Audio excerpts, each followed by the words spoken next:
नमस्कार दोस्तों, मैं हूं नवीन पाटीदार और आप देख रहे हैं voice of MP. Madhya Pradesh में विधानसभा चुनाव को लेकर कांग्रेस से जुड़ी एक बड़ी खबर आ रही है। जिस तरीके से नवरात्रि के पहले दिन कांग्रेस की सूची जारी होगी और जिसे लेकर कमलनाथ ने बड़ा बयान दिया है। कब सूची जारी होगी, कितनी बजे होगी और मात्र कुछ घंटे बचे हैं और दावेदार है उनकी धड़कनें बढ़ती हुई दिख रही है। आज की रात महत्वपूर्ण है उनके लिए जो दावेदार है। जब बात किया है तो सूची को लेकर बात करेंगे, भारतीय जनता पार्टी की सूची को लेकर बात करेंगे। इस पर बात करने के बाद मौजूद है वरिष्ठ पत्रकार मुस्तफा जी, उनसे जानेंगे कांग्रेस की सूची को लेकर क्या अपडेट है, कौन से संभावित नाम है, साथ ही भारतीय जनता पार्टी की सूची को लेकर भी क्या अपडेट है। मुस्तफा जी, किस तरह की अपडेट है?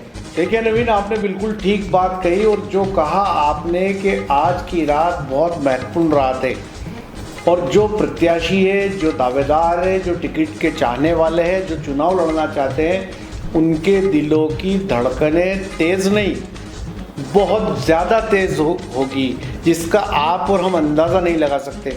क्योंकि आपने और हमने ये देखा है कि इस समय आप जिधर से भी निकलते हैं या कोई भी फ़ोन कॉल आता है तो वो कोई भी व्यक्ति हो, वो केवल इसी बात को जानने में इंटरेस्टेड होता है कि किसको टिकट मिल रहा है, नीमच से किसको मिल रहा है, जावद से, मनासा से, मंदसौर से कौन उम्मीदवार होगा। और कहीं ना कहीं जो उम्मीदवार है, जो टिकट के चाहने वाले हैं, वो किसी न किसी के चाहते हैं और वो उनकी फ़िक्र करते हैं और वो पूछते हैं। तो जब चाहने वालों का हाल बुरा है तो आप सोचिए कि जो खुद उम्मीदवारी चाहते हैं, जो टिकट की लाइन में लगे, उनके दिल की धड़कनों का आलम क्या होगा। आज सुबह से लेकर अब तक कई टिकट चाहने वालों से हमारी बात हो चुकी है। कई लोग फ़ोन कॉल कर रहे हैं, वो खुद अपडेट चाह रहे हैं, वो पता कर रहे हैं कि आखिर भोपाल दिल्ली में चल क्या रहा है, क्या आपके पास कोई अपडेट है, क्या आपके पास कोई जानकारी है। तो इस समय और दूसरी ख़ास बात है कि कांग्रेस के पॉइंट ऑफ व्यू से बात करें तो इस समय नीमच मंदसौर संसदीय क्षेत्र के कई टिकट चाहने वाले लोग उम्मीदवार होना चाहते हैं, वो दिल्ली में डेरा डाले हुए हैं। क्योंकि कल एक ख़बर जो हमने जारी की थी जिसमें एक संभावित सूची के बारे में बताया गया था, 150 जो नाम थे उम्मीदवारों के, तो उस सूची की खबर को देने के बाद जो खबरें हमारे पास है, उस सूची की खबर को देखने के बाद अधिकांश उम्मीदवार दिल्ली की दौड़ लगा गए और जो खबरें हमारे पास है वो तमाम उम्मीदवार दिल्ली में डेरा डाले हैं और कहीं ना कहीं अपने बड़े नेताओं से मिल रहे हैं, ये जानने की कोशिश कर रहे हैं या उनको बताना चाहते हैं कि हमारा टिकट तो नहीं कट रहा है श्रीमान जी, ज़रा आप देख लेना। जी नवीन, बड़ी बात कही है कि दिल्ली में एक बार फिर दौड़ लगाते हुए जो प्रत्याशी दावेदार है वो दौड़ लगाते हुए देखे जा रहे हैं। मुस्तफा जी, क्या माना जाए कि कब तक सूची कितनी बजे तक कांग्रेस की डिक्लेयर हो जाएगी? देखिए नवीन, एक ख़ास बात मैं आपको कहना चाहूँगा कि जो पिछले विधानसभा चुनाव हमने देखे उन चुनाव में और इस बार जो विधानसभा का चुनाव मध्य प्रदेश में हो रहा है, इसमें काफ़ी बड़ा फ़र्क है। पहले आमतौर पर हमने और आपने देखा था कि कांग्रेस हो या बीजेपी, उसमें खेमाबंदी होती थी।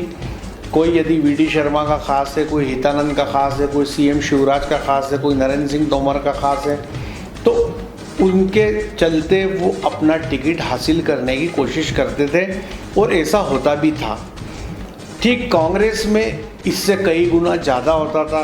कांग्रेस में तो नेता, जो बड़े नेता है, वो अपने अपने अजीज़ लोगों की सूचियां लेकर स्क्रीनिंग कमेटी की बैठकों में बैठते थे और वहाँ पर आमने सामने जो है बातचीत होती थी। और ऐसा भी होता था कि जैसे नीमच की सीट है, उस पर कमलनाथ ने अपना कोई नाम रखा तो वहाँ पर दिग्विजय सिंह अपना नाम देते थे और सुरेश पचौरी हो या फिर पूर्व में ज्योतिरादित्य सिंधिया जो कांग्रेस में थे, तो इस तरह अड़ाव फसाव की खबरें आती थी।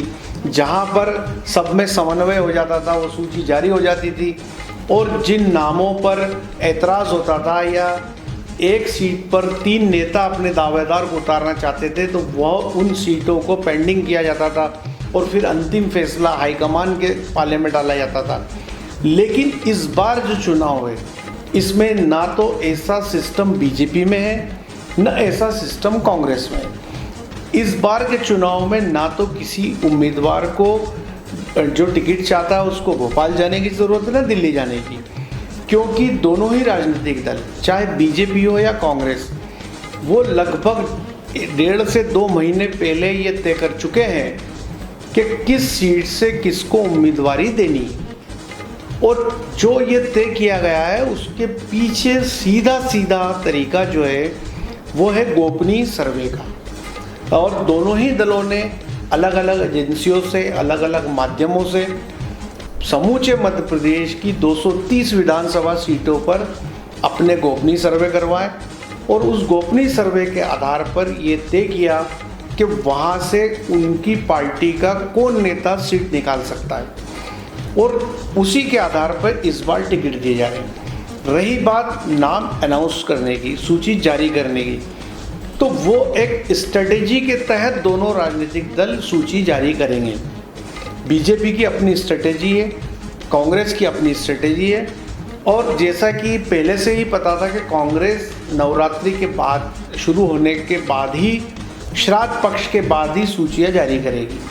और आज जो है श्राद्ध का आखिरी दिन है, कल से नवरात्रि शुरू होंगे और संभावना ये व्यक्त की जा रही है कि कल कांग्रेस की पहली सूची जारी हो जाएगी, दूसरी 16 तारीख को, तीसरी 17 तारीख को। तो ये जो सूचियाँ जारी चाहे बीजेपी कर रही हो चाहे कांग्रेस कर रही हो, इसके पीछे एक स्ट्रेटेजी है और ना कि इसके पीछे ये कारण है कि किसी सीट पे कोई अड़ाव फंसा हुआ है या किसी की सीट को लेके कोई 2-3 नेता आपस में भिड़ रहे हैं। ऐसा कुछ भी नहीं है। बीजेपी के अंदर बड़े से बड़ा नेता इस बात की गारंटी नहीं ले सकता है कि वो अपने फलाने चहेते को वहाँ से टिकट दिलाएगा। कांग्रेस में कोई गारंटी नहीं ले सकता है कि वो यहाँ से टिकट दिलाएगा। क्यों कि बीजेपी की बात करें तो सारे सूत्र अमित शाह के हाथ में, उनका अपना एक पूरा इंटेलिजेंस नेटवर्क है, उनका अपना एक पूरा सिस्टम काम कर रहा है जिसने उनको समूचे मध्य प्रदेश का फीडबैक दिया है और जो उम्मीदवार है उनका फीडबैक दिया है।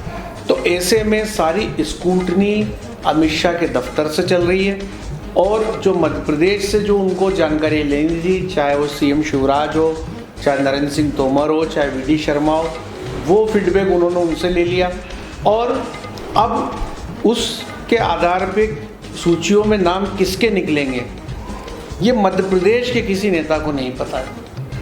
ठीक इसी तरह कांग्रेस में भी राहुल गांधी ने जो रणदीप सुरजेवाला को बिठाया है, वो किसी की नहीं सुनेंगे कि कमलनाथ का खास है, कि वो दिग्विजय सिंह का खास है, कि वो सुरेश पचौरी का खास है। वो केवल और केवल जो गोपनीय सर्वे की रिपोर्ट उनके पास है उस आधार पर फैसला करेंगे और वो कर चुके। उनको जो मंथन करना था वो मंथन कर चुके, सूचियाँ फाइनल कर दी। केवल और केवल वो एक स्ट्रेटेजी के तहत जारी की जाएगी। आज की डेट में ना तो ये तय हो रहा है कि इसका कट के उसको मिल जाएगा, उसका कट के इसको मिल जाएगा, ये तय हो गया। इसकी स्क्रिप्ट लिखी जा चुकी है कि टिकट किसका होना है और किसका कटना है। जी नवीन, हम उस वाली साथ अगर बात करें जिस तरीके से आप बता रहे हैं कि टिकट लगभग तय हो चुके हैं, जिसका काटना कट भी चुका है, तो क्या माना है जिन्होंने जो फटाके और मिठाइयाँ रख रखी घर पर अपने, उनके दावेदारों ने, उनके समर्थकों ने, तो क्या उनका क्या होगा फिर? देखिए नवीन, मिठाइयाँ सब तरफ से रखी हुई है। जिनके कटने हैं उन्होंने भी फिलहाल रख रखी है और जिनको मिलने हैं उन्होंने भी रख रखी है। अब ये पिटारा जब खुलेगा, जब टिकटों के नाम सामने आएंगे, जब सूची आएगी, तो जिनका नाम आ जाएगा वो खुशियाँ मना लेंगे, फटाके फोड़ लेंगे, मिठाइयाँ खिला देंगे। और जिनके कट गए तो वो किसी को भी नहीं कहेंगे कि हमने भी फटाके रखे थे। और आप जो कह रहे हैं वो बिल्कुल सही है और जो जानकारी आप तक पहुंची है वो बिल्कुल सही पहुंची है कि बड़े पैमाने पर फटाके और मिठाइयाँ रखी गई है। लेकिन अब वो हाईकमान जो सूची जारी करेगा उसमें ये किसकी मिठाई काम आएगी और किसके फटाके काम आएंगे ये सूची जारी होने के बाद पता चलेगा। लेकिन उम्मीद सबको है, लगता सबको है कि उनका टिकट होने वाला है, लेकिन ये हाईकमान को